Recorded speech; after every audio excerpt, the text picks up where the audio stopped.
harus tahu, Rakweta, sang bupati pejuang dari Limang, pada suatu pagi yang sunyi di tahun 1914, di desa kecil bernama Limang, di tengah dinginnya pegunungan Karo, lahirlah seorang anak laki-laki dari keluarga sembiring Brahmana. Anak itu diberi nama Rakweta. Sejak kecil, Rakweta tumbuh dalam suasana penjajahan. Ia melihat bagaimana tanah leluhurnya diinjak-injak, adat istiadat diabaikan, dan rakyat Karo diperlakukan sebagai warga kelas 2 oleh pemerintah kolonial Belanda. Namun dalam diam, Rakweta menyimpan bara. Ia ingin kelak menjadi penentu nasib bangsanya sendiri. Waktu berlalu, Rakweta tumbuh menjadi pria cerdas dan tangguh. Pendidikan yang ia tempuh tidak hanya dari sekolah, tapi juga dari realita pahit kehidupan rakyatnya. Ketika Indonesia memproklamasikan kemerdekaan pada 1945, Rakweta bukan hanya bersorak, ia langsung bergerak. Sebagai tokoh muda yang dihormati di tanah Karo, ia diangkat menjadi Bupati Karo, tapi jabatan itu bukan sekadar simbol. Rakweta menjadikannya alat perjuangan. Ia tidak mau tunduk pada Belanda, yang datang kembali membawa NICA.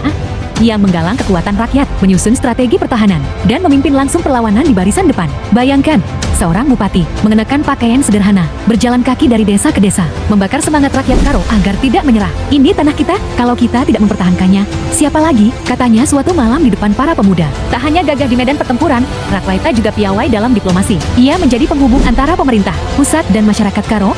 Ia memastikan suara rakyat Karo terdengar dan dihargai. Bahkan setelah perang usai, ia tetap mengabdi hingga tahun 1964, menjaga semangat nasionalisme tetap menyala. Namun sayang, nama Rakweta Sembiring Brahmana jarang terdengar dalam buku sejarah nasional. Tapi di hati masyarakat Karo, ia adalah bupati pejuang, simbol perjuangan dan kehormatan. Kini, jika engkau berjalan di tanah Karo dan bertanya tentang pahlawan dari Limang, mereka akan menjawab dengan bangga, itu anak Limang, Rakweta, pejuang sejati. Jangan lupa like dan follow untuk info lebih lanjut mengenai sejarah.